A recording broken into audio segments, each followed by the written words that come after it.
Hola, ¿qué tal? Buenas noches y bienvenidos al programa de esta noche de martes, que como todos los martes, bueno, pues se compone de entrevistas personales de temas completamente distintos y que esperamos sean de su interés. Yo no sé si a estas horas de la noche ya habrán cenado, están en ello o van a cenar dentro de un poquito. Bueno, sea como fuere, atención, porque hoy vamos a hablar de cocina. ¿Qué digo de cocina? Digo de alta cocina. Bueno, será uno de los temas, el tema de apertura de esta noche en un programa que, como siempre, ya comienza con la cabecera.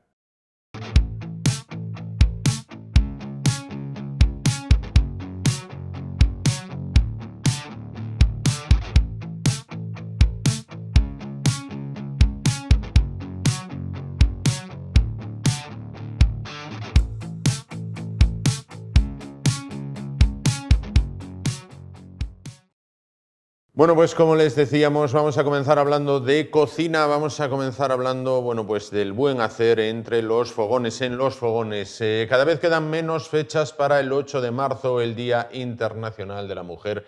Y bueno, como saben, pues en esa fecha son numerosos los actos que se realizan, bueno, pues desde distintos colectivos, desde distintas asociaciones e incluso desde particulares. Vamos a hacernos eco a continuación.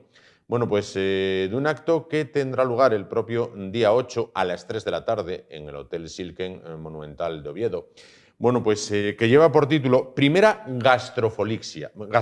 Perdón. Bueno, ¿qué es la primera gastrofolicia?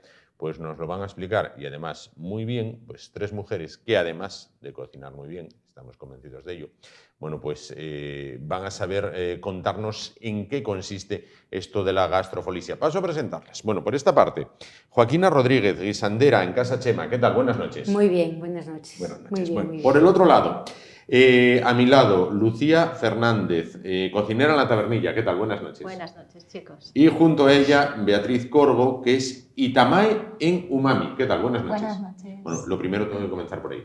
¿Qué es ser Itamae? Bueno, es la cocinera japonesa, más bien como una anfitriona, ¿no? Porque lo que nosotros hacemos es una plancha y va la gente alrededor, entonces es la anfitriona de la comida japonesa. No obstante, traduciendo sería la cocinera sí. en japonés. Correcto. Bueno, a ver, cuéntenme, ¿qué es la primera gastrofolicia?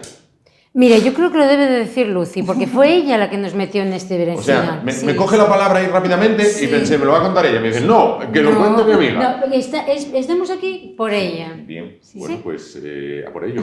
Pues nada, por ello. Llevaba años con ganas de juntarnos más manos, o sea, que sean las manos de las mujeres, para guisar y cocinar a un público amplio. Y bueno, Joaquina y amiga, Bea y amiga, compañeras, y nos llevamos muy bien, tenemos caracteres muy parecidos y creo que hay una buena conjunción.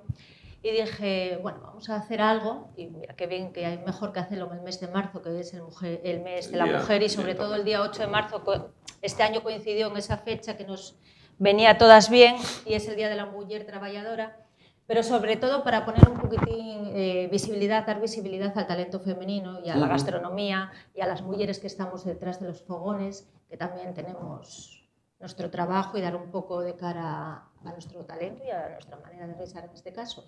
Y allá empezamos a unirnos entre las tres y entre las casas. Sí. Empezamos un poquitín y vamos a hacerlo en una casa, luego en otra. Dijimos, necesitamos un espacio más grande para darle más visibilidad al evento, y que puedan acudir más gente. Y ahí empezamos a rodar una cocina y otra y se armó una gorda. Claro.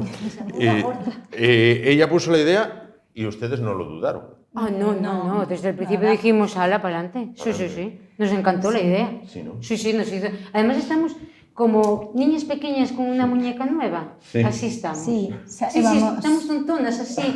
Y nos está haciendo mucha ilusión porque además los platos que decidimos poner están siendo, tienen una unión muy guapa. Sí. Y la gente le está sorprendiendo mucho el menú, le está gustando mucho. Sí. Vamos a hablar del menú dentro de un momento, pero vamos, decía ella, como una niña con muñeca nueva, ¿así es? Sí, salimos de nuestra zona de confort y como nos va la marcha a las 3, pues estamos contentas. Para adelante, en este caso.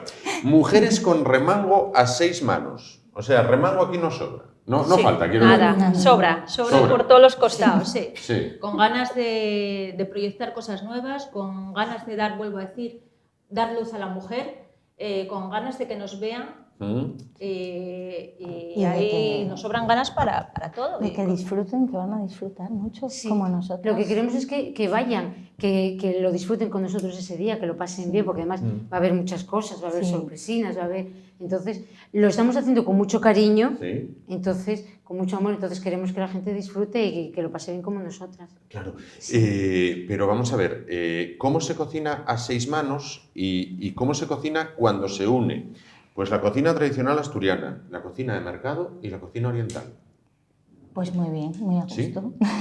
Muy a gusto Sí, decidimos. porque Sí, salen ideas muy diferentes que a priori no puede casar esto, no de ninguna manera. Esto no junta, esto no casa, ¿no? Y no, nos dimos cuenta probando de que casan mejor de lo que creíamos, salen ideas muy bonitas. Planteamos unos platos principales, con unas tapinas, unos aperitivos, unas entradas, y el plato principal es que además desde el primer momento que pusimos la idea sobre la mesa lo tuvimos muy claro lo que íbamos a hacer. Ese plato principal salió muy bien. Me lo tienen que explicar ahora dentro de un momento de manera más detenida. Pero, vamos a ver, decía...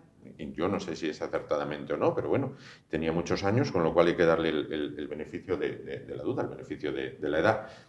Decía mi abuela, paz esté, que en una cocina mandaba una mujer, no dos, que si se juntaban dos, ella decía por una suegra y una nuera, que aquello que no. ¿Cómo pueden mandar 3 a la vez? A ver. Bueno, mira, cada uno tenemos nuestro lugar. Sí.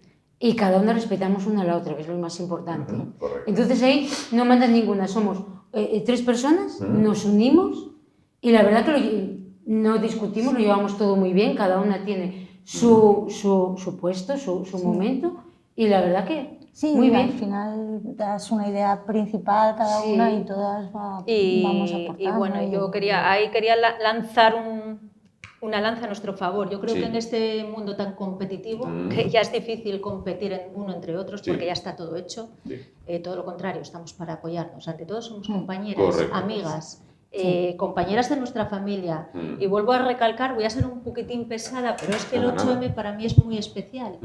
Y quiero volver a deciros que este mes juntarnos 3 mujeres y hacer algo para nuestros clientes, compañeros, amigos, familiares e hijos es algo muy especial. Sin duda. Además estoy cansada de ver todo el día ahí los paisanos, para allá, para acá, con sus potes, con su tal, ellos se juntan, ellos hacen. Mira, hasta tengo hoy un poquitín de disgusto. ¿Por qué? Porque ayer dieron 5 soles y no hay ninguna mujer, coña. ¿Y eso? No cayó un sol en ninguna cocina de una mujer. Bueno, pero hay que darle tiempo al tiempo. Yo creo que para el año que viene sí lo van a... Bueno, hay una mujer, sí, la de Galicia. No, aquí no, en Asturias. Hablo a Bueno, nivel hablaba un poquitín a nivel regional. Es que ella está un poco en la frontera. Claro. Que sí han dado, han tocado soles a nivel asturiano, pero no digo solamente, porque claro, un sol no solo acapara la parte de gastronomía, sino un poco el conjunto en todo, pero bueno, que hay que darle ahí luz un poquitín Pero ¿por qué la creencia esa de que cocina mejor un hombre? ¿Por qué los cocineros estrella, llamemos así, o los top, que vemos en las revistas, por los programas de la tele, en la radio y tal, siempre son hombres? Hombre, porque siempre detrás de ellos, siempre que fijo que hay la mano de una mujer. Sí. Hombre, no lo dudo. Pero es que yo creo que eso fue hace de unos años, bueno, unos años para acá. Yo empecé en hostelería a los 14 años y ahí lo que se veía eran mujeres, todo mujeres. Yo me acuerdo que hacíamos, ya de aquella hacían cosas, porque yo trabajé en Casa Vídeo y venían cocineros a Casa Vídeo y Casa Vídeo iba a otros sitios, ¿no?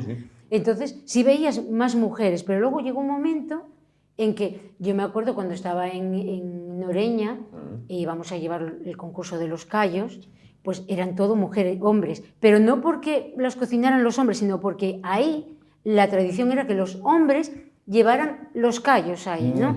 Entonces yo me acuerdo que yo era la que iba yo con la cría que tenía en la cocina y me dice, ¿dónde está el cocinero? Digo, no, aquí no hay ningún cocinero. Dice, no, aquí tiene que venir un hombre. Digo, bueno, pues entonces, lo siento mucho, pero me voy yo y mis callos para casa. Cogí los callos y me fui, porque lógicamente ya empezaban la cosa a decir, bueno, pues no eran los hombres los cocineros, lógicamente, era el marido de, el cuñado de, entonces eran todo hombres.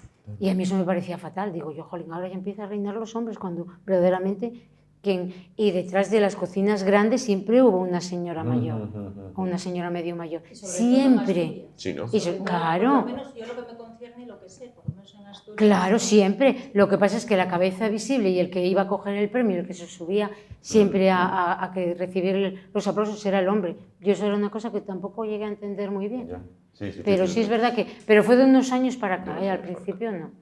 Bueno, vamos a explicar el menú, porque hay pues, una extensión larga de aperitivos. Bueno, yo no sé si es larga, sino... A ver, parto de la base que yo de cocina entiendo entre poco y menos, ¿vale? Entonces ustedes me tienen que ayudar. Vamos a ver, aperitivo de mousse de queso y luego vemos como 3 distintos sectores. El primero, llamémoslo así, cocinado por Lucía con ensalada escabechada de pitu con verduras, con verduras autóctonas. Sí. Pues mirad, parte de una receta clásica, que es un escabeche, que ya los tenemos un poquitín olvidados, que además es un tipo de cocinar que te viene bien para tenerlo ahí y siempre abrir y emplatar. O sea, es un tipo de cocina ancestral que se llevó toda la vida, que ya lo hacían nuestras abuelas, nuestros antepasados, y se está dejando un poquitín ahí la cocina olvidada, y por eso quise hacer una ensalada con un escabeche para recordar pues, este tema. Correcto. Por la parte de Beatriz, siarda braseada con miso de sidra. Sí, quise juntar un poco producto nuestro y producto de mi cocina, ¿no? Asiática, vamos, bueno, japonesa en este caso. Y hay un factor común que es la caballa, la sharra para nosotros y saba para los japoneses, que la utilizan mucho. Entonces, dándole una vuelta a eso, pues hice una salsa con producto típico nuestro, la sidra, que curiosamente con el miso, desde mi punto de vista, queda muy bien. Así que, correcto. ¿Qué podemos entender por miso? Miso es una pasta de soja fermentada, digamos. Correcto. Bien, en la segunda parte tenemos, por parte de Joaquina, buñuelo de bacalao con crujiente y salsa pilpil. Sí. Es un buñuelo de bacalao. Crujiente con salsa pilpil. Sí, el crujiente, bueno, a simple vista dices tú un crujiente. Es complicado de hacer porque queda como un papel que luego fríes y queda como una palomita. Y luego el buñuelo es un buñuelo a base de bacalao, que yo lo tengo en mi carta y la verdad que se vende muy bien.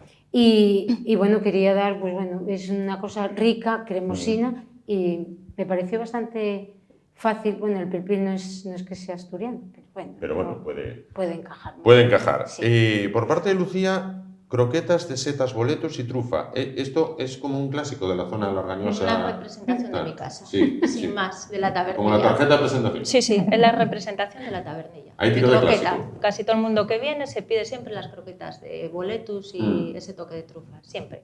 Correcto. Beatriz, y nube de potarros del Cantábrico con yema curada. Nave sería. Nave.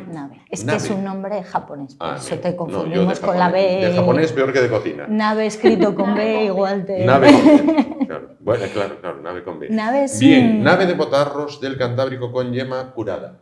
Nave es un guiso japonés, es una cazuela, digamos, la olla japonesa. Entonces, pues volviendo un poco a fusionar esas cocinas, estamos un poco equivocados con que en Japón no hay guisos ni nada de eso, y sí los hay. Entonces, pues hemos hecho unos potarros de aquí, tirando para casa también, pero con un guiso más tradicional japonés. Y luego, bueno, lo rematamos con la yemita curada, que es un proceso más típico japonés que asturiano. O sea, ahí ya me he tirado para casa. Perfecto. Y Joaquina con cantinela de puerros.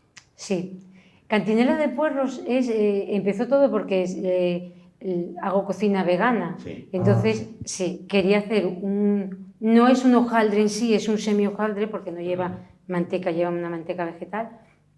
Y va rellena de puerros, entonces queda como una cantinela. La cantinela quiere decir un rollito, ¿no? Envuelto. Entonces es como una caracola con el puerro y la verdad que tengo mucho éxito con ello y me pareció un plato rico para poner. Es así, masa y está muy bueno.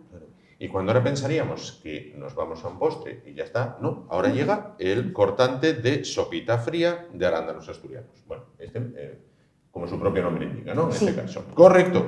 Pero es que entonces llega el plato principal, que es fusión de las tres casas. Ellas lo guisan, vosotros lo coméis. A ver, ¿quién me lo explica? ¿Quién me lo explica a tres voces?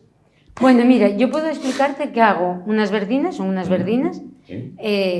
Las guiso con mucha verdura y luego viene el plato de Lucy. Las carrilleras, unas carrilleras de gochín, que las guisamos de la manera tradicional, con su cebolla, su pimentín, bueno, pues, que tiene un pequeño de vino dulce, y lo juntamos con él.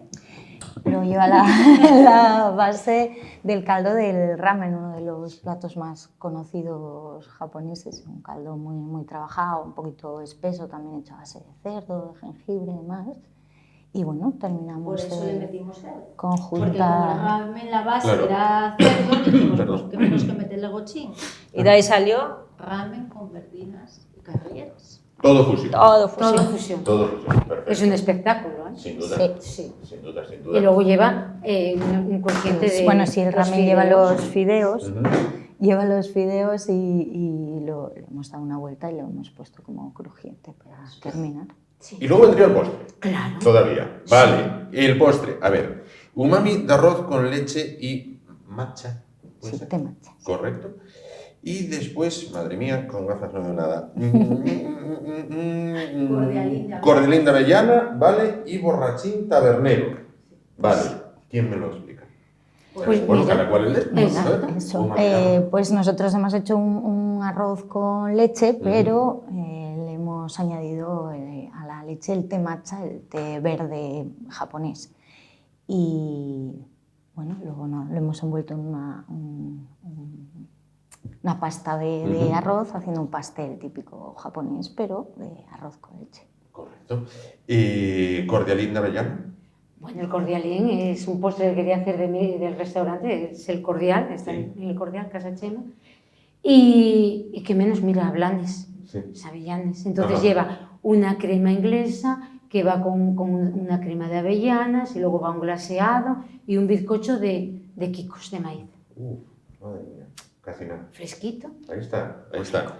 Y finaliza ella con borrachín tabernero. Pues nada, un borrachín. Rescatamos una receta de toda la vida y de aprovechamiento, que llegue con pan duro, sin más, rallámoslo y embadurnámoslo ahí con el huevín, con el anís, hacemos unos bulines, les freímos un almíbar y luego el toque ya un poquitín casero dándole una vuelta, pues lo envolvemos en chocolate, un poquitín de nueces por arriba y a disfrutar. Claro.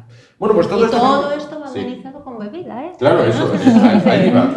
Todo esto, lógicamente, acompañado de bebida, como no podría ser de otra manera, pero el que nos haya visto, el que nos haya escuchado, puede decir es muchísimo. Bueno, es un menú para disfrutar, comerlo con mucha tranquilidad, hablar con el compañero que tenemos al lado y bueno, pasar el día en compañía y disfrutarlo, claro. En Asturias tenemos fama de que se come mucho. ¿Es así? Quiero decir, ya fuera de lo que es el menú. Cuando vienen los turistas, sobre todo por el verano y tal, es que coméis demasiado. O sea, no se puede sacar fotos a los platos. Sí, ya no se come, ya no se pone tanta cantidad como se ponía antes, ¿no? Pero así todo el turista cuando viene a comer y a llenarse y a disfrutar. Pero no es como antes que decían esos platos. No, yo creo que ya no. No, porque la gente ha cambiado mucho su hábito de vida, su estilo, la gente se cuida cada día más, quieren saber lo que comen, tienen una cultura gastronómica muy amplia, la ha cambiado mucho el concepto de la comida en las personas. Estamos buscando más calidad que cantidad. Yo creo que sí, cada día más. Claro. Sí. Y por otra parte, el tema, ustedes como profesionales de la cocina, ¿no? El tema de la cocina ha vivido en los últimos tiempos, bueno, pues una eclosión, se ha popularizado, hay un montón de programas de cocina, bueno, comenzó, no sé si fue pionero, sino aquel de Arriñano, donde cocinaba, con una cámara para la tele. De ahí se copió mucho el modelo, después se fue extendiendo, ahora hay niños que cocinan famosos, que cocinan randoms, que cocinan en todas las cadenas prácticamente. Está de moda. Está de moda. Se está apostando por la cocina en demasía, lo justo, o todavía se apuesta menos? Digo, por popularizarla, ¿eh? Todo es fantástico. Sí. Nosotros, todo lo que sea que apuesten por la cocina y que tenga visibilidad, yo creo que nos viene de perlas. No sé, ¿qué opináis vosotras? Bueno, sí, yo creo que al final se puede dar una cuenta más de que hay trabajo detrás, que no es me siento, me ponen el plato tan chulo. Bueno, ahora mismo sí es verdad que hay un auge y poco a poco. El día a día es muy diferente. Luego, está bien, la verdad que está bien. Lo que pasa es que la gente que lo ve como muy fácil, ¿no? Sí. Muy fácil todo. Y no es tan fácil, es más complicado. Mire, yo doy cursos de cocina algunos meses, no todos, y lo que hago no es ponerme delante de ellas y hacer yo el plato. Yo lo que hago es unas mesas y unas cocinas. Pero dijiste de ellas. Sí, ¿Solo chicas? Bueno, tuve chicos también. Bien. Hay un mix. Correcto. Hay un mix. Correcto. No, hay hombres. Ellos se sienten un poco más incómodos porque dicen, bueno, yo soy un poco torpe. Digo, yo no hay nadie torpe. No hay nadie torpe. No. Entonces, yo pongo unas mesas, pongo cada una su cocina y le pongo la receta y los ingredientes. Y ahí se buscan la vida. Claro. Hay preguntas, yo les voy diciendo, eso, pero lo hacen ellos. Y dicen, jolín, es complicado. Digo, claro, una cosa es verlo y otra cosa es tocarlo y hacerlo, ¿no? Entonces, a unos les sale un poco churro, a otros... Yo la verdad que la gente que fue luego lo meten al horno y luego lo llevan para su casa o lo comen allí, hacemos de todo, ¿no? Pero sí es verdad que dicen, jolín, esto no es tan fácil como lo ponen. Digo, claro que no es fácil. Claro. El día a día es muy complicado. Llegar a hacer tu carta, llegar todos los días a hacer tus platos, es complicado. Lo que pasa es que como lo vivimos y nos gusta, pues no le damos la importancia que verdaderamente tiene. ¿Sabes lo que pasa? Que es remago. Sí. Y como es remago, podemos con el día a día. Ahí está. Cuando vemos estos programas, la pregunta que quiero hacerles es si la cocina, en este caso, bueno, pues la tradicional, es la de siempre o la cocina innova año a año, es decir, cada vez se inventan cosas o se dan vueltas de tuerca. Quiero decir, en estos programas muchas veces cocinan, no recuerdo bien, si es con nitrógeno o con hidrógeno, no lo sé. Hidrógeno congelado, no sé qué. Esto nunca lo vi. ¿La cocina está todo inventado o va evolucionando año a año? La base es la base. La base es la que La hay, base ¿no? es la base. Y todo lo que venga, hay que abrirse, hay que abrir la mente. A aparatos, a tecnologías, a fusiones, a todo. Hay que abrirse. Sí, yo creo que lo importante te puede es tener gustar esa más, base. menos, pero la mente tiene que estar abierta a las nuevas cosas que pueden venir. Claro. Aunque la base, ya vuelvo a decir, a todos una sopina de ajo, un caldo, un arroz, ¿por qué no? Y una buena fabada nos encanta. Pero tenemos que tener la mente abierta. Pero no solamente los clientes, nosotros detrás para... Sí, porque mira, yo que vengo de Amada, que es la presidenta del Club de Guisanderos, pues siempre lo dice ella, no puede hacerse una espuma de pote si no sabes hacer el pote. Efectivamente. O sea, todo tiene, la base es la de toda la vida, la que nos enseñaron nuestras abuelas, nuestras madres o las personas con las que empezamos a trabajar. Pero luego hay evoluciones, hay platos que evolucionan y evolucionan muchísimo. Pero siempre tienes que mantener la base. Sí, yo creo que lo importante es eso. Primero partir de saber hacer esa base y a partir de ahí, pues, ya imaginación y explorar. Claro. Ya se puede un buen sacar. caldo y una buena materia prima también. Bueno, claro, todo. Claro. Si no hay un buen caldo y un buen fondo, si no la usas bien, la buena materia tampoco. Nos quedamos con un 50-50, ¿no? Materia prima y saber utilizarla. ¿A qué nivel está ahora mismo la cocina en Asturias con respecto a lo que es el resto del territorio nacional? Todavía ustedes hace poco estaban en Madrid Fusión. Sí. Bueno, mira, cuando estuvimos en Madrid Fusión, la cocina, los cocineros que íbamos, que éramos asturianos, la gente estaba alucinada del sabor que le dimos, de lo rico que estaba. O sea, que la cocina asturiana está a un nivel alto.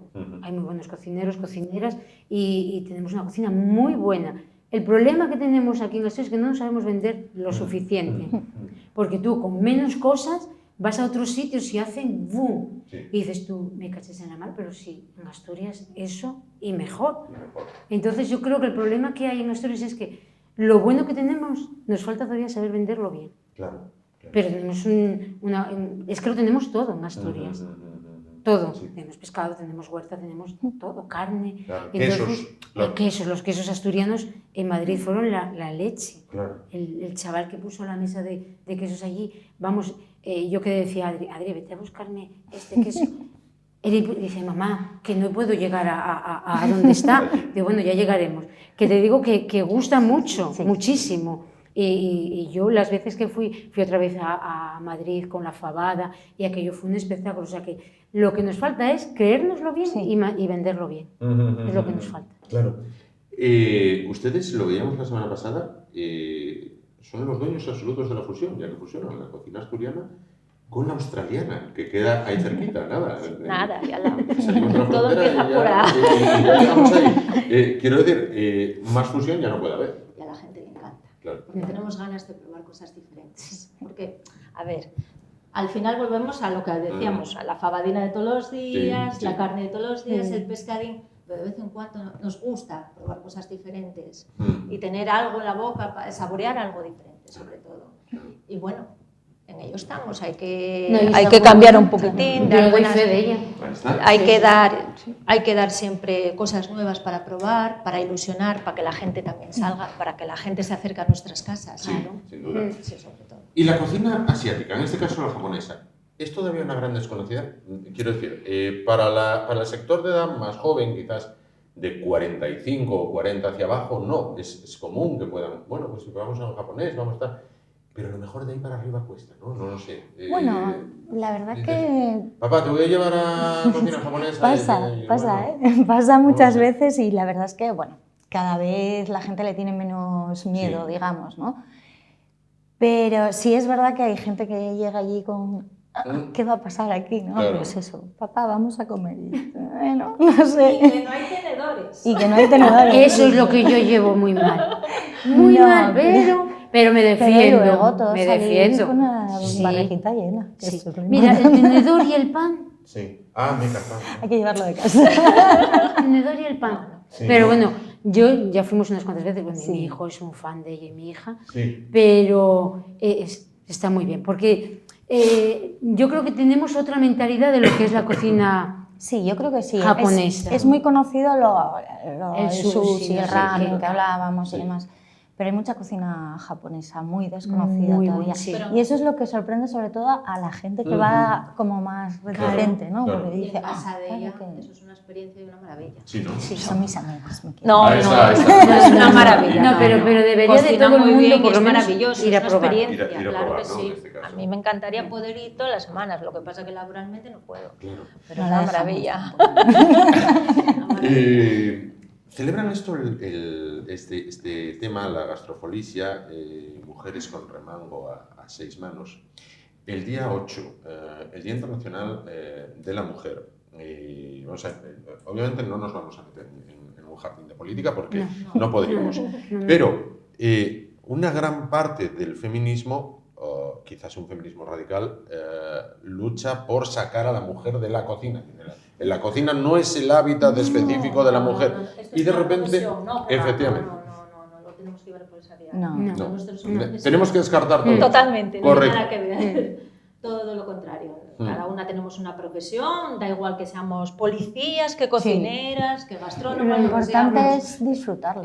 Para nosotras es un trabajo, obviamente, pero... Y aparte de eso, todo lo contrario. Lo que quieren es que se nos renumere lo que hay que renumerarse. Las mujeres feministas, en este caso, luchan por otro tipo de temas. Dejar eso tremendamente claro. Ojo, que nosotras nos reunimos el día 8, pero ante todo nos manifestamos. Y es nuestra pequeña manifestación haciendo una gastropolicia. Ahí está. Para dar luz también a todas las mujeres. Vuelvo a repetirlo, pero es que es así. Correcto, pues eso hay que dejarlo tremendamente claro en este caso. Bueno, pues solo me queda... Sí, adelante, me quería apuntar. No nos podemos olvidar, por favor, que es muy importante también tener en cuenta que un 10% de la ganancia de la venta de las entradas va a ir para la Asociación Asturiana de Cáncer de aquí de Asturias, para que sigan investigando, sigan apoyando. A mí se me pone la piel de gallina, pero es que es así, es importante también colaborar en pequeños eventos, en lo pequeño que podamos, pues ayudaremos a Sin duda. a ello. Todos conocemos a alguien, todos hemos tenido a alguien y es importante. Lamentablemente así es. Pues solo me queda que inviten a la gente a que vaya, a que conozca, a que participe y a que disfrute, sobre todo, ¿no? Sobre todo que vengan, que disfruten, que vengan, van a disfrutar. Yo estoy convencida de que les va a gustar y que van a disfrutar. Es un menú para una cosa muy importante y muy buena. Y lo hemos hecho con todo el cariño y el amor, estamos disfrutando. Tenemos a nuestras parejas detrás que se están ahí también apoyándonos. Entonces, yo invito y me gustaría que la gente se animara, por supuesto. Yo digo que el 8 de marzo, y el marzo sí, es el mes de la mujer, nos hemos juntado 3 mujeres que nos sobra, remango, y como mujer, como cocinera, como emprendedora, como madre, como hija que he sido, pues os animaría a todas a las que podáis, a las que no vayáis en viene, que hay una gran manifestación y me encantaría, y una parte de mi corazón estar ahí con ellas, pero también esta manifestación es para todas las que podáis apoyarnos para dar luz a vuestras caras. Beatriz, cierra usted. Nada, lo único que vayan a disfrutar lo mismo que vamos a disfrutar nosotras en los fogones ese día, y eso, que va a haber más cositas con lo que sorpresas, con lo que lo van a pasar muy bien. No podemos adelantar nada. Bueno, un poco de una folies, un poco de música tendrá que haber, un poco de fiesta, no va a ser solo comer, pero habrá que darle un poquitín de música a esta. Bueno, pues nada, perfecto. Entonces ya adelantamos algo, algo más ya sabemos. Muchísimas gracias a las 3, Beatriz Corgo y Tamae en Umami, muchísimas gracias por estar con nosotros. Lucía Fernández, cocinera en la Tabernilla, muchísimas gracias. Y Joaquina Rodríguez, guisandera en Casa Chema, muchísimas gracias a las 3 por estar con nosotros. Entiendo que no es como el teatro, se les puede desear éxito, ¿no? Pues todo el éxito del mundo, que seguro que va a estar todo bien, pero que bien rico en este caso. Y cada vez que tenga una iniciativa de estas, por favor, aquí se me sientan y me lo cuentan, que a mí esto me presta mucho. Muchísimas gracias a las 3, nos vamos a publicidad y a la vuelta, nada, en un momentín. Volvemos, a la vuelta volvemos, sí, efectivamente, para hablar de un tema completamente distinto, pero seguro que muy interesante. Hasta ahora.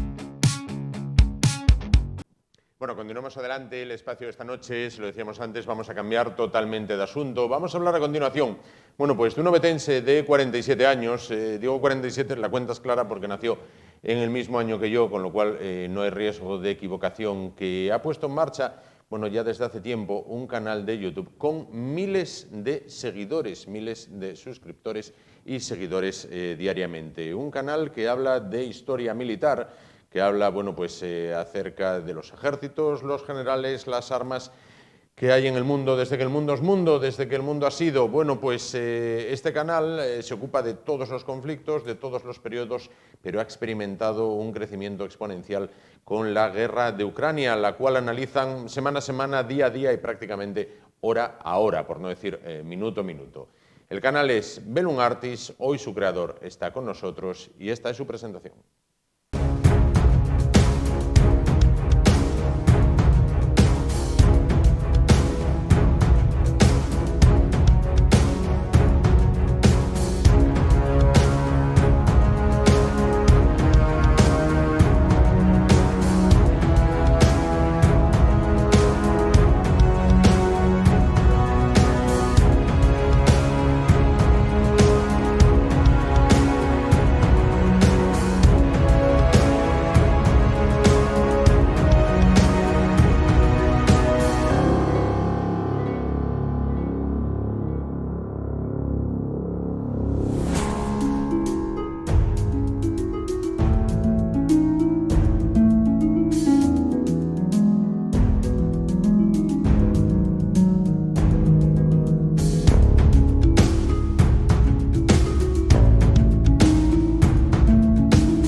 pues ahí teníamos la presentación del canal Francisco García Campa, creador de Velum Artis. ¿Qué tal? Buenas noches. Hola, ¿qué tal?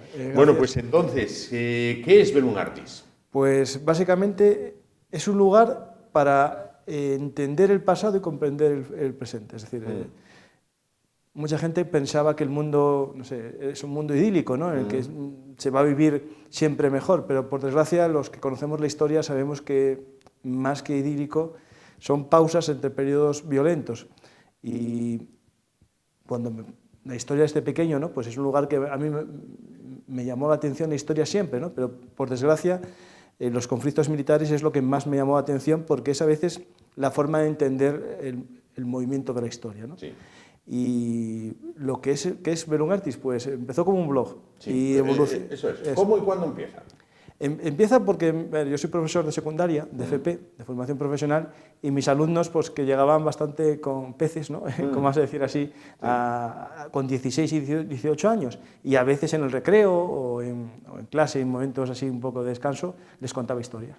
Y me puse a estudiar la carrera de historia, porque mi formación es otra, es jurídica, y les contaba historias, ¿no? Y decían, Paco, ¿por qué no las pasas a internet y las leemos en casa con detenimiento? Sí. Y bueno, un día me puse a escribir un blog en el año 2011, fue evolucionando, creciendo.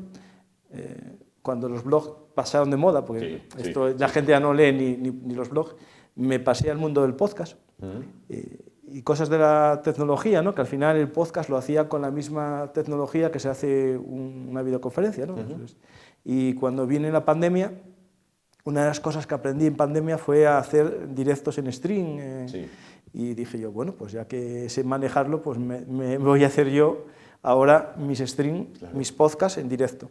Y entonces, usando todos mis contactos de historiadores que tenía ya del blog, en el momento podcast pasé a los directos y bueno, en 2 años pasé de 300 seguidores que tenía en el canal dormitando durante mucho tiempo, hasta los 30.000 por los directos, en parte, por desgracia en el último año subió bastante, no todo, pero subió bastante, por desgracia por la guerra en Ucrania, que para muchos es un despertar, ¿no? Es decir, mucha gente pensaba o vivíamos en un mundo idílico, ¿no? En lo que las guerras era algo de países un poco en vías de desarrollo, en países bárbaros, ¿no? Para algunos, es decir, no, se matan porque no hay, ¿no? O porque otros juegan con ellos, ¿no? Y que de repente no se produzca en Europa, ¿no? Un conflicto, no una guerra civil como fue los Balcanes, que más o menos estaba limitada, ¿no? Sino una guerra convencional, dura, con un año de combates a gran escala, y hace que mucha gente se interese por saber lo que es la guerra, ¿no? Claro. Y yo creo que nuestro canal, que no es un canal que se aproveche en sí como otros que solo hablan de la guerra de Ucrania, nosotros hablamos de la historia bélica, pero también hablamos de otros aspectos vinculados, ¿no? Porque como decía Clausewitz, la guerra es la continuación de la política por otros medios. Por otros medios, ¿no? La guerra es la continuación de la política de Estado por otros medios. Y hay que conocer economía, hay que conocer, tengo programas de economía, programas de religión, programas incluso de tinte filosófico, ¿no? Porque al final hay que pensar todo lo que puede llevar al hombre a enfrentarse, ¿no? Es decir, la guerra al final, el que dice que es un amante de historia militar solo porque sabe muchas armas y muchas batallas y tal, realmente no entiende el intríngulis, ¿no? La guerra no es eso, la guerra es un choque entre estados u organizaciones para conseguir un fin, ¿no? Claro. Si tú eso no lo tienes en cuenta, claro, al final se oyen cosas muy tal, ¿no? Es decir, la guerra no la gana el que consigue aniquilar al contrario, que lo gana también, sino el que consigue sus objetivos. Si sus objetivos para hacer una guerra eran X y no los consigue, aunque haya ganado en el campo de batalla, no ganó la guerra, porque el fin es lo que, digamos, mueve a un Estado a usar la violencia como medio para lograr sus fines, ¿no? El caso es, completamente de acuerdo en lo que decías, pero pasas de 300 a 30.000 seguidores. Sí, pero bueno, no fueron este último año. Fue el año anterior, ya habíamos subido a 12.000, 15.000, y este último año, si en un año se logra un crecimiento de 15.000, por los programas de actualidad. Pero también, claro, al final es como todo, el que comienza una guerra, ¿no? En Ucrania, y dice de repente, bueno, ¿y qué es Ucrania? ¿No? Pues yo tengo con amigos, ¿no? Amigos y yo, tenemos programas que explicamos la historia de Ucrania, pero también explicamos la historia de otros países, pero la de Ucrania explicamos la guerra de independencia durante la Revolución Rusa, explicamos su relación con los movimientos nacionalistas en la Segunda Guerra Mundial, también hablamos de los movimientos partisanos soviéticos en la Segunda Guerra Mundial, hablamos de la Guerra Civil Rusa, pero a la vez que hablamos de eso... Para meterlo todo en contexto, para ¿no? explicar, ¿no? Y lo que sí que puedo decir que fue una revolución de este año es que, viendo un poco el interés que tiene la gente en comprender lo que está pasando ahora, el canal daba un salto a la actualidad, ¿no? Es decir, ya no solo hablo de historia, sino que hablo de actualidad. Tengo programas sobre Taiwán, programas sobre relaciones India y China, programas de economía de China. Por ejemplo, Oscar Vara, que es un economista bastante conocido, vino al canal. Es decir, al final intento explicar a la gente lo que va a pasar también, porque al final el lema del canal, que lo puse al comienzo del 2011, lo puse que es una visión del pasado para comprender el presente, ¿no? También nos sirve para predecir el futuro. No somos magos, ¿no? Pero se puede más o menos predecir. El canal, en Bellum Artis, tuvimos un tuit hacia principios de febrero, el día 1 o el 2, que decíamos que la guerra iba a ser del 16 al 23. Y bueno, fallamos por un día, ¿no? Porque decíamos, nosotros era el 23, porque coincidía con la luna de invierno, que es un tema de dureza del suelo, por un tema de iluminación. El ejército ruso no tiene casi gafas de visión nocturna, por lo tanto necesita una luna llena. Eso hizo que acertásemos casi la fecha. Claro. No porque seamos brujos, sino porque entendemos un poco el arte de la guerra. Claro, analizando los distintos factores. El otro día, el viernes, cuando se cumplía un año de la guerra, hicisteis un programa especial de 5 horas. 6. ¿Cuánta gente llegó a conectarse en directo al programa? Unos 800, 900. Para un canal de YouTube con mi audiencia es un número bastante potente. Unos 900 en directo, que mantuvieron la cadencia casi las 6 horas del programa. ¿Y luego en visualizaciones por dónde andáis? En 2 días, 22.000. ¿En 2 días, 22.000? Sí, a ver, que para un canal... En YouTube es como todo, ¿no? Hay canales que tienen millones de seguidores, pero tienen un público muy concreto, y otros canales con menos seguidores. Un canal como el mío, que tiene horas...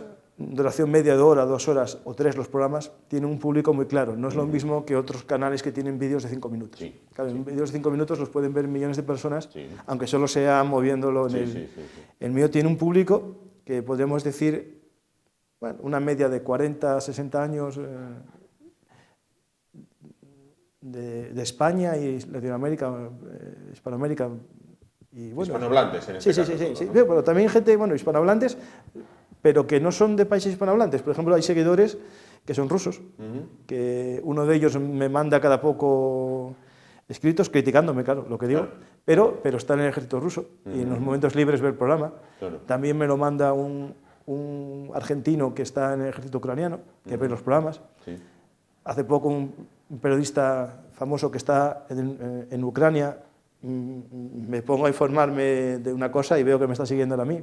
Claro. Es decir, al final, bueno, es gente de todo tipo, pero que quiere información en profundidad. Claro. No un minuto resumimos, por ejemplo, la invasión de Grecia, ¿no? Pues estamos 2 horas. Y es interesante porque al final es la única forma de entender un poco la historia, ¿no? Es decir, hay programas que el contexto puede durarte 1 hora y después la batalla dura media hora, porque sin entender el contexto histórico no se puede entender. No se podría entender.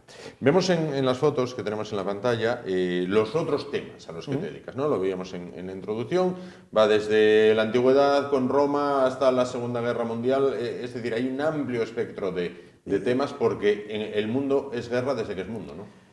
Por desgracia, el programa que más puedo tirar hacia atrás en el tiempo es uno entre el Sapiens asesino, que es basado en un libro de un antropólogo que vino él a hablar, y hablamos un poco de la violencia entre el Homo sapiens y el neandertal. Es decir, ya hablamos de violencia desde el comienzo del ser humano, es decir, el que piensa que el ser humano es bueno por naturaleza, a ver, tiene que conocer también un poco la propia evolución de los simios, ¿no? Los simios son, bueno, violentos. Otra cosa es que después, con educación y unos valores morales y éticos, se frene esa violencia, ¿no? Pero la violencia va, digamos, avanzando en razón a 2 cosas, que es la organización del Estado, ¿no? Y poco a poco cómo los Estados monopolizan la fuerza. Y eso va a dar lugar a las guerras, que la guerra no es que se peguen dos, sino que se pegan dos organizadamente. Y eso es para mí ya cuando podemos hablar de historia militar, ¿no? Es decir, unos bárbaros que se peguen entre ellos o ataquen a otro, no sé si un ejército necesita una organización que sea regular, el ejército, como dijo Julio César, un ejército tiene que ser regular. Pobre del país que abandone su defensa a milicias y voluntarios, ¿no? Tiene que ser regular porque, bueno, su tío fue el que creó el ejército profesional. Hablaremos lo digo porque es importante ese dato, ¿no? Es decir, una guerra, para mí hace falta que haya un elemento organizado. Después es verdad que hay otros tipos de violencias, pero no sé si guerra. Claro. Hablaremos posteriormente del libro, en este caso, que ya has escrito. En lo que se refiere al conflicto de Ucrania, ¿no? Que es el más cercano y el que ahora tenéis en el canal más en boga, ¿notas que hay una excesiva polarización? Es decir, que se me va a permitir la frivolidad, ¿no? Que muchos se lo toman como un Madrid-Barça, Oviedo Sporting, o eres de los míos o estás contra los míos. Es decir, no hay un análisis en perspectiva, cogiendo distancia y diciendo, a ver, aquí no es una cuestión de buenos y malos. A ver, hay la polarización que hay en toda sociedad, ¿no? ¿Qué pasa? Que vivimos en una sociedad muy maniquea. Aunque vivimos, digamos, alguien dirá, en la sociedad del relativismo, ¿no? En la que todos los valores valen, la realidad es que eso lleva a algo que es más fanatismo, ¿admitimos todo o no admitimos nada? ¿No? Claro. Es decir, se está polarizando la sociedad en todos los aspectos, ¿no? Y en este aspecto, en el que entran elementos, ¿no? Políticos en algunos casos, ideológicos, o visiones incluso de gustos, ¿no? Se crean dos bandos, ¿no? Podemos simplificar en un bando a favor de Rusia y otro bando a favor de Ucrania. Todo el mundo puede estar en uno de esos dos bandos y tener simpatías por una de las dos acciones. El tema es cómo analizamos eso. Es decir, yo cuando hago los programas intento ser lo objetivo. Eso no significa que sea imparcial, porque yo tengo mi visión, tengo lo que pienso que es correcto. Lo que intento es, en la mayor parte de los programas nunca digo nada. Es decir, a veces cuando ya hay gente que a lo mejor visita, haters y casos, ya, pues yo digo, oh, sí, pues ala, me decanto, ¿no? Pero que me decante por una posición u otra no implica que mienta en los datos. Eso, hablando con un también, bueno, youtuber, pero es militar español, un coronel, un día haciendo un programa sobre la Revolución del 34, que tenemos un programa, dijimos, nosotros queremos ser honestos con la historia. Y nos salió a los dos decirlo. Y eso yo creo que es lo mejor que se puede ser, honesto. Honesto es intentar decir lo que tú crees que es cierto sin falsear los datos, ¿no? ¿Qué pasa? Que puedes después descubrir que ese dato es falso. Y eso pasa en la historia. O un hallazgo arqueológico desmiente cualquier cosa. ¿Eso significa que tú mentiste? No. Significa que tus fuentes no eran correctas. Mentir es cuando tú intencionadamente tergiversas los hechos, ¿no? Y eso en la guerra de Ucrania nos pasa. Yo puedo hoy tuitear una noticia que creo que es cierta porque el que la dice es una fuente fiable, pero al momento fracasa esa ofensiva y llega al día siguiente una persona que ve la noticia y dice que estoy mintiendo, ¿no? Que es de hace 24 horas la noticia y en algo de actualidad esto cambia rápido. Pero sí, hay mucha, digamos, polarización. ¿Por qué? Porque al final la gente es de brocha gorda. Para entender los grises tienes que tener una formación, no, pero un interés muy grande. Tienes que profundizar en los hechos. Irte un poco más allá de las apariencias, ¿no? Es decir, en esta guerra hay gente que dice cosas que son ciertas, pero son parte de la certeza. ¿No? Hay mucho más detrás de eso. Y se quedan solo con lo que les interesa, ¿no? Cada uno juega con sus discursos, sin entender que ese discurso es una parte de un hecho histórico, o una parte tan pequeña de una realidad, ¿no? Es decir, por ejemplo, vamos a desnazificar Ucrania, ¿no? Es cierto que en Ucrania hay nazis, pero ¿qué porcentaje de la población? Claro, depende de cómo quieras hacer la visión, amplías el zoom en una zona o en otra, ¿no? O cualquier aspecto que queramos ver, ¿no? Es decir, en el tema de la actualidad, como la niebla de la guerra, ¿no? Es decir, lo que siempre pasó, que es lo que oculta la certeza de una guerra o de la historia, está muy reciente y es casi imposible saber lo que es real y lo que es falso, ¿no? Pero al que sabe un poco de historia, ¿no? Y tiene ciertos elementos, puede a veces, por sentido común, sacar falsedades de los hechos, ¿no? Y es cierto, pero claro, el problema es lo que tú dices. La gente cuando es hooligans no quieren ver lo cierto. Es decir, yo a veces incluso gente que conozco que es muy de un lado, cuando dan una mala noticia y dicen, me duele, pero es así, porque lo quieren reconocer que bueno, es malo para su lado, pero es así. Otros no, nunca ven el lado malo de los actos de los suyos, ¿no? Claro. Y eso es lo que yo creo que es un problema muy grave, porque es un síntoma de una polarización de la sociedad. Y por desgracia, en la historia, cuando las sociedades se polarizan y desaparecen los grises, desaparecen los vínculos de unión, por desgracia nos lleva a problemas muy graves que ojalá no se repitan, pero por desgracia... Por desgracia ahí están.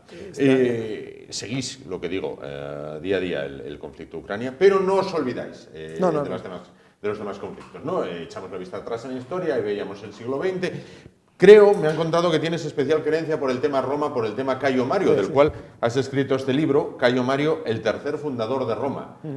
Y entonces, ¿cómo surgió el tema del libro? A ver, lo escribí hace tiempo ya, es digamos, en la carrera universitaria, yo soy de ciencias jurídicas, ¿no? Pero la historia era siempre Era tu pasión, ¿no? Mi pasión, sí. Y digamos, la estudié ya trabajando de mayorcito, y cuando acabé había que hacer un TFG, y yo lo quise hacer sobre, bueno, eran instituciones romanas, y yo lo decidí hacer sobre el ejército romano, y me centralicé en el gran reformador de las legiones romanas, que es Cayo Mario, el que convierte el ejército de milicias ciudadanas en un ejército profesional. Y hice un TFG, unas páginas, y hablando con la editorial, una de las que conocía a través del blog, me dice, pues muy interesante, ¿por qué no lo conviertes en un pequeño libro? Y bueno, lo convertí en un libro que ahora está reviviendo, gracias en parte al canal, ¿no? Más gente lo está queriendo. Y bueno, Roma para mí es una de las pasiones que tengo. El problema que los que somos apasionados por la historia es muy difícil, como a un padre, ¿no? ¿Cuál es tu hijo favorito? ¿no? Claro. A mí me gusta tanto la historia de Roma como la historia medieval, como la historia de los tercios de España o la Segunda Guerra Mundial. Claro. No sé si nos metemos en un jardín con la pregunta que te estoy haciendo. España tiene una historia tremendamente fecunda, bueno, pues una historia magnífica, pero nos empeñamos o se empeñan en que lo olvidemos. Por un lado, se empeñan en que la olvidemos, y por otro lado, se empeñan en que es peor de lo que es. Es decir, por desgracia, cuando analizas visiones históricas, ¿no? Todos los países intentan sacar lo mejor de su historia. Por ejemplo, una película, ¿no? Una película Zulú, estas de los británicos, ¿no? Pues hacen de sus enemigos que eran poderosos, que eran fuertes, que eran muchos, para que su victoria sea más épica. Tú ves una versión española de una película como Los últimos de Filipinas y es al revés. Parecen ineptos los enemigos, parece que son pocos, y los españoles, así su victoria es menos grande, ¿no? Eso es un problema que tenemos, es decir, en la valoración de nuestro pasado histórico. Tampoco hay que llevar al exceso, ¿no? Es decir, a generar un mito donde no lo hay, ¿no? Eso yo lo tengo claro. También con la famosa leyenda negra, es decir, hay pocos pueblos que se han comprado la leyenda negra como nosotros mismos, es decir, tampoco soy leyenda rosa. No creo que no haya habido nada mal, porque sé que hubo muchas cosas mal, por ejemplo en la conquista, ¿no? de América. Pero también hubo cosas muy buenas, incluso más buenas en la balanza que malas. Entonces, cuando se hace un peso histórico, hay que poner las dos. No solo leyenda negra, no solo leyenda rosa. A mí es un tema que me apasiona y bueno, estoy investigando sobre el tema ese, pues ya algo sé. Después, somos uno de los pocos países, ¿no? Yo no creo que en Alemania estén discutiendo si existía Alemania en la Edad Media o no. Todos sabemos que no. En España pues se discute si existíamos cuando los reyes católicos o no. O que, por ejemplo, yo soy profesor, que en el sistema educativo se empieza a estudiar Historia de España en 1812, ahora con la nueva reforma, porque antes no se considera que es España, ¿no? Eso genera problemas. Genera problemas porque cuando no asientas un edificio, no tienes unos buenos cimientos, todo lo que construyas ahí es bastante débil, ¿no? Y la historia es una base de edificación de naciones, ¿no? Es decir, todos los nacionalismos usan la historia como herramienta. Yo considero que el nacionalismo es peligroso todo, pero hay nacionalismos que se construyen con falsedades y otros que se construyen con falsedades para destruirla. Es decir, creo que a veces se generan mitos para generar ciertos nacionalismos y se generan desmitos para destruir ciertos nacionalismos, ¿no? Por lo tanto, yo creo que es importante entender un poco que la historia, por desgracia, es una herramienta. Aparte de que sea una verdad. La verdad es la que es, pero cada persona tiene una visión distinta, ¿no? Es decir, como el que es miope ve el mundo de una forma distinta al que es hipermétrope, ¿no? Pero los dos están viendo su realidad. La historia es algo parecido y, por lo tanto, la ideología contamina la historia. Entiendo que el cine español en eso tiene una asignatura pendiente bárbara, ¿no? Me imagino. A ver, es que no quiero hablar, pero bueno. A ver, sí. ¿Qué es una asignatura pendiente? Tienes que ver el objetivo que tiene el cine. El cine tendría que tener un objetivo que es entretener, ¿no? Eso es lo primero. Después tiene un objetivo que es cultural. Es decir, si cogemos la historia del cine, ¿no? El cine americano en los años 40 tenía un fin patriótico, cine bélico, las películas de Cary Grant. Cuando llega a los años 60, también, en cierto aspecto, las películas de John Wayne sobre los boinas verdes, tal. Pero cuando acaba la Segunda Guerra Mundial, la Guerra de Vietnam, perdona, el cine bélico se convierte en cine de protesta, en un cine contrabélico, y cambian las historias bélicas. Cambian películas más de lo sucio de la guerra, que es verdad, pero es la misma cine bélico. Es decir, al final, lo que quiero decir con esto es que, por suerte o por desgracia, el cine depende del ojo del director, del productor y del que crea las películas. Y bueno, al parecer en el cine español gusta un tipo de cine que no es el que, digamos, ilumina la historia, sino que saca siempre un poco de lo triste y lo malo. Es decir, de un personaje que puede tener una épica, el cine americano a lo mejor haría una película épica, dejemos a una película cualquiera que quieras de un personaje histórico, le sacan lo bueno y lo malo lo disimulan, mientras que a lo mejor si es una producción española sacarían de un personaje, bueno, lo bueno lo menosprecian y sacan lo más sucio que haya en su vida, que lo hay, es decir, en la historia no es ahora. Es decir, si tú haces un personaje, por ejemplo, Las Navas de Tolosa, claro, el mensaje que daba esa gente en el año 1212 no es la alianza de culturas del 2022. No, por supuesto. Y eso hay que tenerlo en cuenta cuando haces una película. Por supuesto. No poner personajes del siglo XXI en una película de la Edad Media. ¿Estás preparando otro libro? Sí, de historia de España. Pero y hasta ahí podemos leer, como Mayra, ¿no? Hasta ahí podemos leer. Historia de España en América. Bien, habrá que venir a contarlo. Una vez que esté. Cuando esté lo he acabado, y eso sí. Correcto. Como no solo de Ucrania, bueno, pues trata el canal, así al corto o medio plazo, ¿de qué otros temas vais a tratar? ¿Qué temas por ejemplo, tenéis ahí en cartera? Hoy mismo pues vamos a hablar de las campañas militares de la Guerra Civil Española, para focalizarlo solo en lo militar, sin meter política. Tengo programas esta semana, ya no me acuerdo de todos los que tengo, porque tengo tantos, pero... ¿Cuántos haces a la semana, más o menos? 5, más o menos. 5, sí. Hay días que no hago, pero otros días hago 2. Claro. Por ejemplo, hago uno dentro de poco de drones submarinos, con un joven oficial de la Armada Española. Vamos a hablar del arma de drones submarinos que se están generando. Vamos a hablar el próximo día de Transnistria, para explicar un poco qué es eso de Transnistria, vamos a hablar de su historia. Entonces, más o menos yo tengo series, una con un colaborador que es La Conquista, también tenemos uno sobre los Flandes, el ejército de Flandes, toda la guerra de Flandes. Y yo, por ejemplo, tengo una que me gusta hacer mucho, que es Roma Vincit, que es la historia de Roma y sus ejércitos.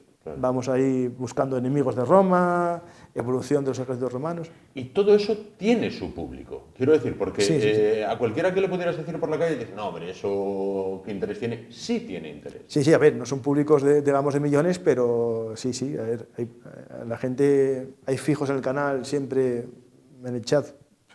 50 personas que están en muchos programas siempre los mismos, hay gente muy interesada, eso sí, son gente podemos decir, con ciertos ansias culturales, ¿no? Pero no significa que tengan estudios académicos, porque hay de todo, hay gente que es médico, que escucha los programas en las guardias, gente que son historiadores, gente que es conductor de autobús, que me dice, Paco, te estoy escuchando camino a París, tal, o gente que es camarero, que mientras trabaja en el bar lo pone de fondo. Hay absolutamente de todos los perfiles.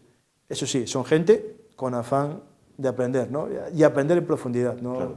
Bueno, podemos ver, vamos a ver cómo sintonizar ambas direcciones. En este caso, Solo me queda que invites a la gente a que el que quiera conocer un poquito más la historia, no solo de España, sino también, bueno, pues el mundo. Mira, aquí tenemos historia de la piratería, bueno, pues que os vea en este caso, ¿no? A ver, nos pueden ver, oír o leer.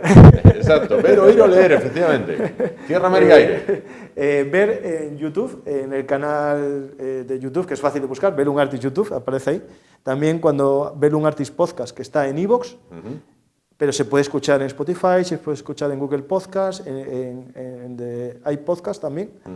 Y después, si quieren leer, lo tengo un poco dormitando en el sueño de los justos, ¿no? Está ahí, que es el blog bellumartishistoriamilitar.blogspot.com, y también en todos los, digamos, medios de Twitter, Facebook, Instagram, estamos ahí para intentar que la gente muerda el anzuelo de la historia y a partir de ahí se ponga en profundidad a leer. Por ejemplo, hay muchos comentarios que son, por culpa tuya volví a leer. Claro.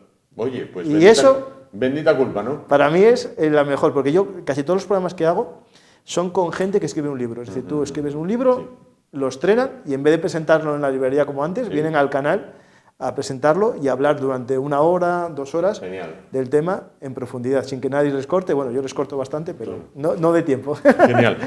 2 cosas, te pido respuesta telegráfica para acabar. ¿Alguien algún día de defensa se puso en contacto con vosotros para consultar algo? ¿No se puede contestar?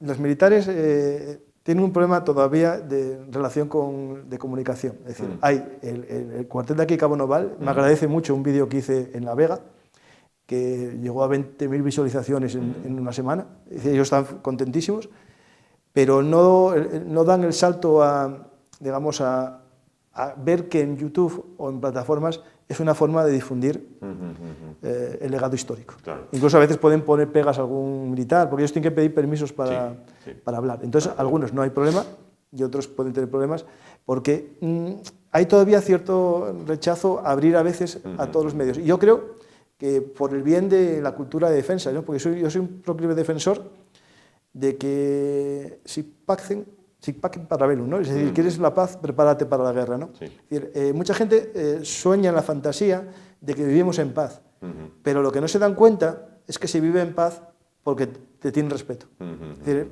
es verdad que esto es un mensaje poco acorde al pensamiento a los de tiempos ahora, actuales. Pero por desgracia... Completamente de acuerdo y para encima lo comparto. Y como última, ¿se puede vislumbrar un final del conflicto de Ucrania al corto plazo? Yo, como llevo diciendo ya mucho tiempo, yo creo que esto se va a alargar 1 año mínimo más, siempre que no haya una ruptura de frente muy clara en uno de los 2 bandos. Es decir, que por algo uno de los 2 bandos rompa el frente, por debilidad. Si no, se estancará la guerra, como estamos viendo, que llevan desde septiembre casi sin avances. Puede llegar a un estancamiento que al final, por un desgaste de los 2 bandos, se lleve a un armisticio, un alto el fuego, parecido a Corea, y que sin un fin formal de la guerra se esté en paz. Pero eso lleva a un problema, que se puede levantar en cualquier momento las ampollas, ¿no?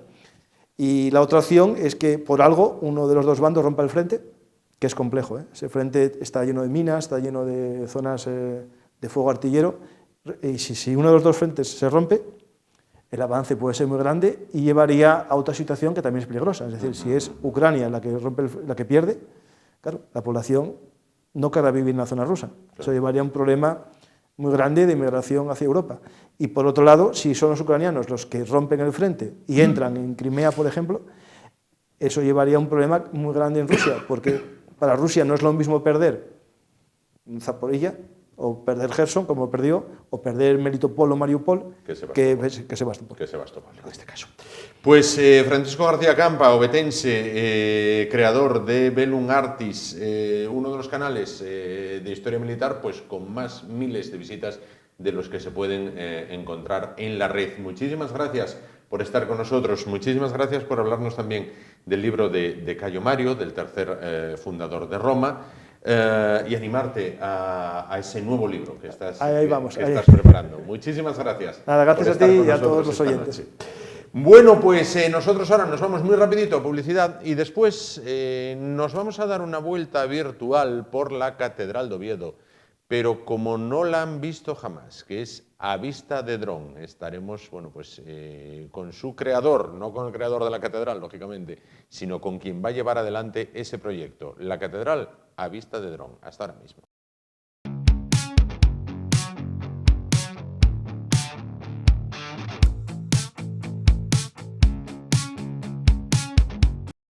Bueno, pues continuamos. Afrontamos ya lo que es la recta final del programa de hoy. Vamos a cambiar totalmente de asunto. Si bien vamos a continuar hablando de comunicación, en buena manera. Bueno, porque ustedes, los que siguen la programación diaria de esta casa, bueno, pues podrán comprobar que a lo largo de la semana, pues varias veces recorremos Asturias desde un dron, emulando aquel programa que hubo tiempo en Televisión Española, en la estatal, y que se llamaba Vista de Pájaro. Bueno, pues conocemos distintos rincones de Asturias de un modo que nunca hemos visto, es decir, desde arriba, desde un dron, desde las imágenes que nos proporciona nuestro siguiente invitado de esta noche, al cual ya recibimos y presentamos. Ignacio Terán, ¿qué tal? Buenas noches. Hola, buenas noches, Juan. Bueno, él es ingeniero, participa varias veces en el programa Una Noche Más, en el debate, en la tertulia, pero hoy se encuentra aquí en calidad de piloto de drones, en este caso, o de filmador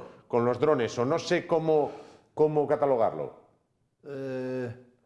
Yo diría más bien, Juan, un aficionado a la fotografía que ha querido evolucionar hacia el uso de la tecnología.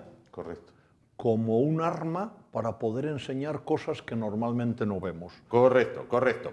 Bueno, el motivo de su visita, en este caso, es hablarnos de su próximo proyecto. Bueno, pues Ignacio Terán, como ven y recalco prácticamente todos los días, con esos paisajes maravillosos de nuestra Asturias, zona de costa, zona de montaña, algunos paisajes nevados que parecen las típicas poblaciones de Suiza, pues no, es aquí en Asturias, la Asturias urbana, la Asturias rural. Bueno, pues a eso se une ahora un proyecto tremendamente ambicioso, que es grabar con el dron la Catedral de Oviedo. Así es, ¿no? Efectivamente, Juan. Hace tiempo que tengo en mente que la Catedral de Oviedo, Catedral de San Salvador, debiera de tener un peso más importante en lo que es el mundo virtual. Hoy en día la catedral pues, tiene una página web muy bonita, muy buenas locuciones, muy buena documentación en cuanto a tesoros que guarda en su interior. Y no hablamos solo de la Cámara Santa, sino hablamos de cantidad de bibliografía, libros antiguos, etcétera, etcétera, que están allí. Pero tiene una riqueza impresionante que es lo que es la propia catedral, y cada uno de los elementos o capillas que componen esa catedral. No es solo la nave central de la catedral que estamos viendo ahí en pantalla, sino todas las capillas laterales, la capilla de Covadonga, la capilla del Salvador, la capilla del Rey Casto, etcétera, etcétera. Y que no siempre todas están abiertas al público. Muchas están cerradas. No están todas abiertas al público. O sea, por ejemplo, la capilla del Rey Casto, que es la que se entra por el Jardín de los Reyes, a la parte izquierda mirando la catedral, esas normalmente tiene culto diario, creo que es, no sé si a las 11 o las 12, hay la celebración de la liturgia de la misa, y esa está abierta. Pero otras de las capillas están cerradas, o sea, tienen una verja, tú la ves, pero no puedes acceder a ella. Entonces, desde hace tiempo, y cuando digo hace tiempo, no estoy hablando de tiempo, el tiempo es una unidad de medida relativa, dependiendo con qué lo compares, ¿no? Yo estoy hablando de que yo empecé a barruntar la posibilidad de hacer la catedral inicialmente en imágenes fotográficas que pudieran verse en 3 dimensiones, y estoy hablando de que esto fue ahora unos 14 años más o menos, o sea, no es de ayer. Aquel proyecto que se iba a llevar a efecto no se pudo realizar. Yo vivía en Madrid, vivía fuera de España casi 140 días al año, entonces se me complicaba muchísimo lo que es asumir una responsabilidad de hacer algo para hacerlo bien. Murió el proyecto porque uno de los vamos a decir, defensores y baluartes del proyecto era don Ángel Pandavenes, de aquella deán de la catedral, y el fabriquero, creo en aquel momento, era don Benito Gallego. falleció don Ángel Pandavenes, el tema lo tuve que dejar porque no lo podía realizar, no me podía asumir ese compromiso. Y entonces, bueno, pues mi vida profesional, vamos a decir, a nivel de como ingeniería y como proyectos de minería, finalizó, me jubilé, entonces decidí que tendría que seguir dedicándome a hacer algo que me llenara, me satisficiera, pero no solo por la parte vamos a decir, de diversión, sino que también tengo la personal, que son los nietos, a los cuales cuido habitualmente. Efectivamente. Entonces empecé a barruntar el tema de poder hacer, como estamos viendo ahí, esto es la iglesia de San Juan el Real de Oviedo, un proyecto también muy bonito, porque es una iglesia preciosa. Y bueno, vamos a hacer un templo, pero volando dentro. Eso se complica bastante. En la calle es muy fácil volar. Tienes GPS, está todo lleno de sistemas de posicionamiento global a través de satélite, y entonces el dron pues vuela y hace lo que tú quieres. Aquí no hace lo que tú quieres. Algunas veces hace lo que yo quiero y otras veces hace lo que le da la gana a él. Lo que a él le da la gana, ¿no? Con lo cual es un riesgo asumido que yo asumo y que entiendo que hay que tener. Claro, volar dentro de una estructura requiere mucha más, vamos a decir, delicadeza en el manejo del dron. Precisión. Por supuesto, la precisión hay que tenerla toda, y de ahí empecé a hacer ese proyecto. Hice el proyecto de San Juan, pero en aquel momento ya tenía dos proyectos que yo quería realizar. Yo tenía dos objetivos. Uno era la Catedral de San Salvador y otro es la Basílica de Covadonga. No porque sea un templo que tenga una belleza, como pueda ser, por ejemplo, San Isidoro, que es precioso por dentro, o hay cientos de templos en España, hay muchísimos en Asturias preciosos por dentro. Me viene a la memoria, por ejemplo, la iglesia de Santa María del Banco, que es una iglesia preciosa, la iglesia de Candás es guapísima. No por la belleza del templo, sino por lo que significa para Asturias y para los asturianos. La Sanctis Ovetensis, la Catedral de San Salvador, o la Basílica de Nuestra Señora de Covadonga son, vamos a decir, dos elementos básicos dentro no solo de la cultura o de la religión católica para los asturianos. Yo soy católico, además soy practicante, y lo digo abiertamente, no me importa lo más mínimo. Mira, yo también, aquí entre nosotros. Vale. Soy practicante. Jugamos en el mismo equipo. Efectivamente. Entonces, bueno, pues voy a ver si hay forma. No había manera. O sea, no había manera porque aparecía algún obstáculo siempre para poder desarrollarlo. Recientemente he llegado a un acuerdo con la catedral, con don Benito Gallego, de la catedral. Y al que saludamos desde aquí, que ya estuvo aquí un par de veces. Bueno, pues saludamos a don Benito Gallego. Efectivamente, le envío un saludo, además le envío mi agradecimiento, porque creo que sin su concurso esto no iba a ser posible. Y el otro día me dice, oye, vamos a hacer el proyecto. Adelante con ello. Genial. ¿Cuándo comenzáis? ¿O cuándo comienzas? Pues no hemos comenzado todavía, porque las personas que tiene destinadas la catedral, Jennifer y Carmen, destinadas para colaborar conmigo, porque es complicado. La idea empezaremos el lunes, si Dios quiere, y ahí no podemos decirlo si el tiempo lo permite, porque en interiores estáis adentro. La climatología no influye, pero vamos a empezar el lunes. Mi idea, no tengo un plano de planta porque no lo he podido conseguir todavía para ver las estancias que habría que volar, pero claro, una cosa es la catedral, después están las famosas vidrieras de la catedral, que por desgracia fueron destruidas cuando la guerra civil, pero se reconstruyeron y son preciosas. Luego están todas las capillas laterales que componen la catedral, pero después tenemos el claustro y otra serie de elementos dentro de la catedral. Yo no los conozco todos. Tendré que empezar por hacerme un boceto de cómo va a ser el proyecto. Una vez que tenga hecho el boceto, pues diré, aquí necesito X tiempo, aquí necesito X tiempo. Y eso es el tiempo que destino a lo que es la labor de campo. Claro. Por cada hora que destina a la labor de campo, después voy a tener 5 horas de labor detrás de sistema de procesado, montaje, edición, etcétera, y demás. Yo creo que es un proyecto muy guapo. Pero aproximadamente, basándose, no son templos iguales, ni siquiera parecidos. San Juan el Real. ¿Cuánto tiempo más o menos te podría llevar? Pues mira, te digo, Juan, San Juan, fui a volar, volaba 3 horas, porque hay un detalle, tiene que estar cerrado el templo. Claro, vacío. No puede haber ni feligreses ni visitantes. Entonces San Juan lo cerraba don Javier, al cual le doy las gracias y le envío un saludo también, a la 1, y estaba cerrado hasta las 4. Sí.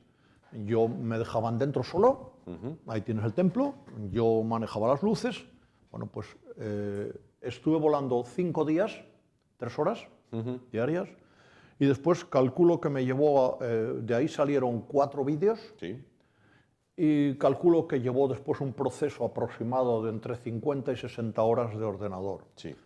Eso es el montaje. Una vez que tienes montado el vídeo hay que renderizarlo.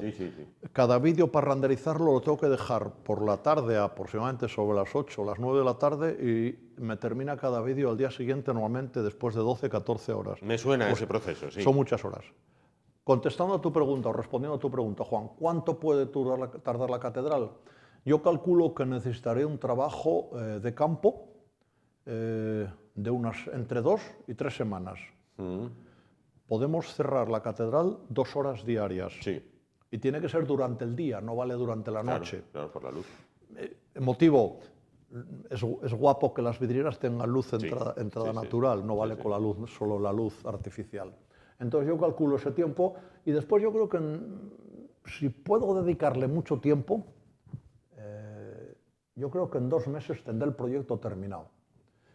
Será algo novedoso. Te digo, licitas más rápido que el AVE. No lo sé, déjame el AVE, que sabes que me crispa, que conozco y viví ese proyecto en primera persona. Bueno, licitas más rápido que la obra pública. Profesionalmente, pero cuando hay compromiso de hacer algo y hay un compromiso firme y hay una buena relación, las cosas salen bien. Si no aparecen obstáculos, y cuando digo obstáculos son, pues no sé, un accidente con el dron que me obligue a mandarlo a Holanda a reparar o alguna cosa de este tipo, o a comprar otro, pues si no aparecen accidentes o incidentes de este tipo, yo calculo que estamos en febrero, para finales de abril esté terminado. Yo voy a dedicar todo el tiempo necesario para poder hacerlo. Claro. Es un proyecto muy guapo. Además de ser muy guapo, porque la Catedral de Oviedo lo merece, es el templo más importante de toda Asturias, sin duda, creo que se van a poder descubrir cosas que no se ven. Es decir, tú puedes pasarte la vida entera yendo los domingos a misa a la Catedral, pero vas a ver cosas que nunca viste. Claro, eso me ocurrió a mí en San Juan, ¿no? En San Juan el Real. Me ocurrió porque yo iba a misa a San Juan, yo me casé en San Juan, mis padres se casaron en San Juan, mi hija, bueno, toda la familia. Y claro, yo iba a San Juan y yo miraba a San Juan y siempre miras lo que ves, que es hasta donde te llega la vista, o si miras para arriba, pues oye, los capiteles te impiden ver la parte de arriba y nadie ve la parte de atrás. Cierto. Y yo me acuerdo cuando la primera vez, una de las primeras veces que fui a volar, estuve volando y tal, y cuando llegué estaba en el altar mayor volando y di la vuelta al dron y lo puse a mirar para atrás. ¡Ostras! Mira qué órgano hay ahí en el fondo de la iglesia, arriba. Qué maravilla de órgano. Y luego ya cuando te acercas a él, ves cuál es su tamaño real. Lo mismo me ocurrió en San Isidoro, donde aprovecho para enviarle un cordial saludo y un abrazo a don José Luis, el párroco. Claro que sí. Que tiene un órgano precioso, pero no lo puedes ver porque desde abajo no se ve. Luego los detalles del templo, pues vale, las vidrieras pues más o menos se ven, pero esos evangelistas que están ahí, creo que son los evangelistas que están situados en las 4 esquinas debajo de esos capiteles, eso no lo ves habitualmente. Claro. Y después, pues oye, acercamos un templo a la gente que no es católica y no va a los templos, que también hay mucha gente, sobre todo hoy en día la juventud, pues se alejan de la religión, se acercan a otro tipo de actividades que les resultan más divertidas y desaparecen pues de los templos.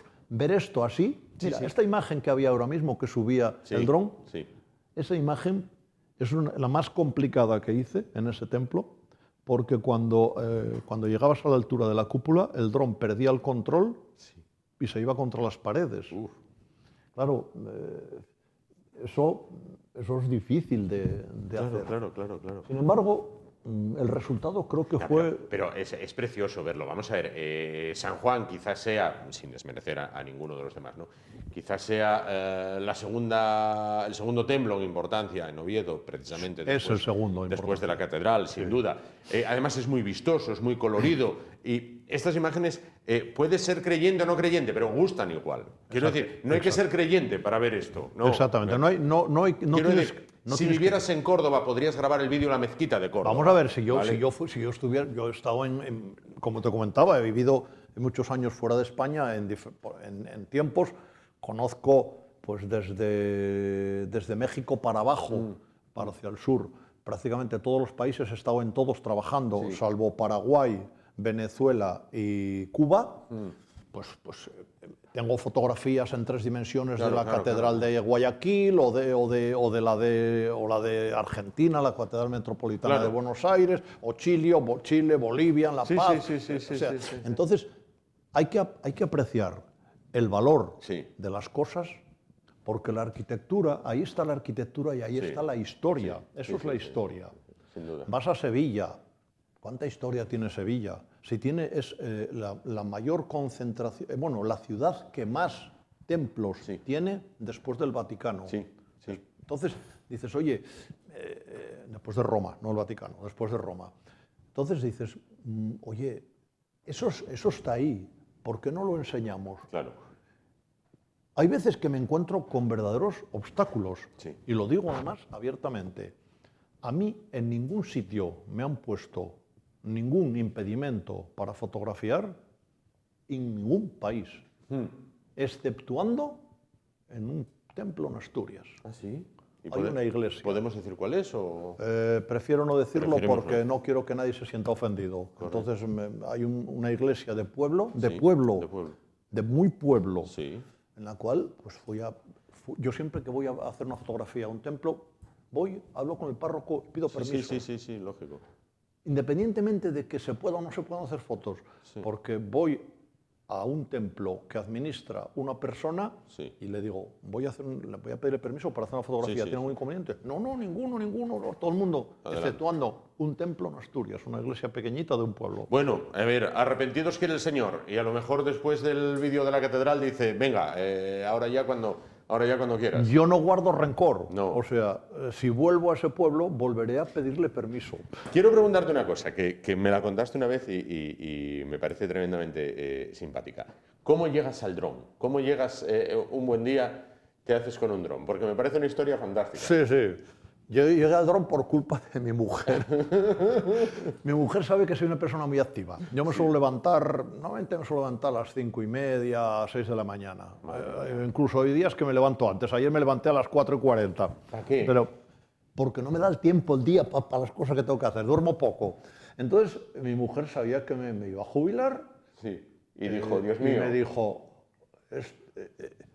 a ver, ¿qué le regalo de tal? Y me regaló un dron. Sí. Y yo cuando me lo regaló, lo vi allí y digo, ¿para qué quiero yo esto? Y ella pensó, para vivir yo tranquila. No sé, yo no sé para qué lo quería ella, pero yo sí sé que dije, ¿para qué quiero yo esto? Sí. Y además coincidía que yo me jubilaba, lógicamente, nací en diciembre, pues en Navidades y para el cumpleaños. Entonces me dio el dron, la caja, muy guapo y tal. Sí.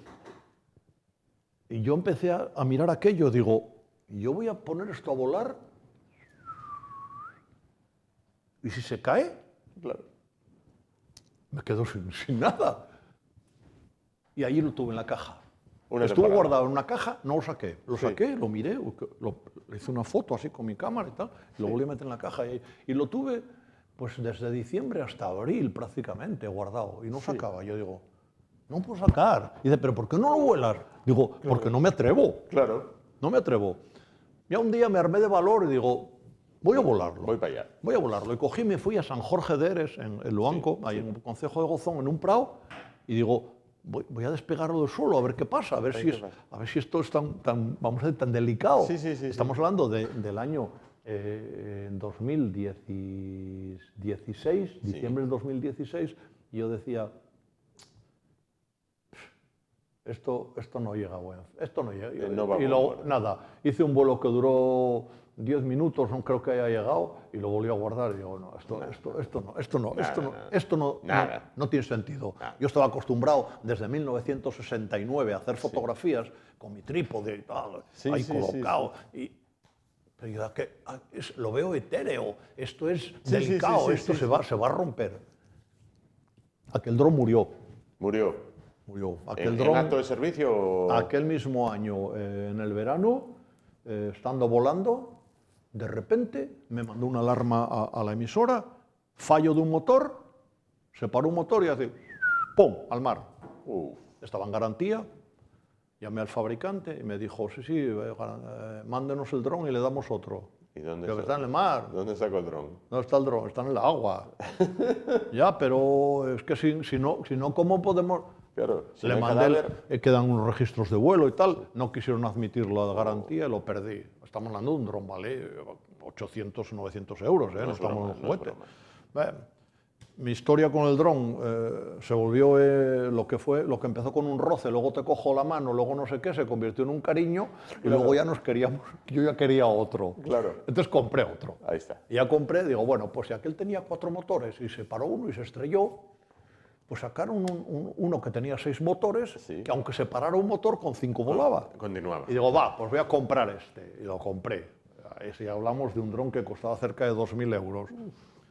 Cuando un poco antes de la pandemia, con un permiso del Principado de Asturias, que por cierto les doy también las gracias porque cuando vuelo en muchos escenarios es gracias a los permisos que me concede el Principado de Asturias, el medio ambiente, me fui a volar al Parque de Ubiñas La Mesa. Estaba volando un poco más al sur de Rospaso, del pueblo de Rospaso, estaba grabando, todo nevado. De repente el dron empezó a andar marcha atrás, él solo, no sé por qué, no sé si hubo alguna interferencia o qué, todo estaba correcto, y se estrelló. Yo no sabía dónde, no lo veía, porque lógicamente se fue andando hasta que chocó con una montaña, y puede ir 1 kilómetro, 2, 15 hasta que se estrelló. Hasta que choque. Se estrelló. El caso es que, bueno, pues no, allí quedó. Luego vino el tema del aislamiento. Vino la historia de Filomena y el dron estuvo allí. Por seculum seculorum. Un día pedí un permiso para poder acceder allí porque no sabía cómo era y localicé dónde estaba más o menos por GPS. Visto desde arriba, más o menos la zona, pues estaba en una pared de unos 40 metros de altura, allí se estrelló. ¿Dónde estaba en esa pared? No lo sé. No sabemos. Pero yo soy una persona muy de convicción, muy cabezona, muy terca. Un día digo, voy a buscar el dron y lo voy a traer. Entonces, un amigo mío que es montañero me dijo, estás loco, porque aquello, porque aquella zona, porque no sé qué, porque... Voy a buscar el dron y lo voy a encontrar. Otro amigo mío me fabricó un machete, porque era una zona de monte, para poder llegar a la zona donde yo creí que estaba. Y llegué al dron y lo encontré. Y lo encontraste. ¿Sabes lo que hice? Después de haber estado, el dron estuvo tapado con 2 metros de nieve durante 2 meses, 3 meses. Cogí, llegué al coche, la cámara estaba destrozada, le puse una batería, lo encendí y volaba. Y volaba. Es increíble. Qué barbaridad. No es tan delicado como creemos. ¿Cómo se piensa? Y aguanta bastante bien. Lógicamente la nieve es agua, agua destilada, no tiene sales y eso le benefició.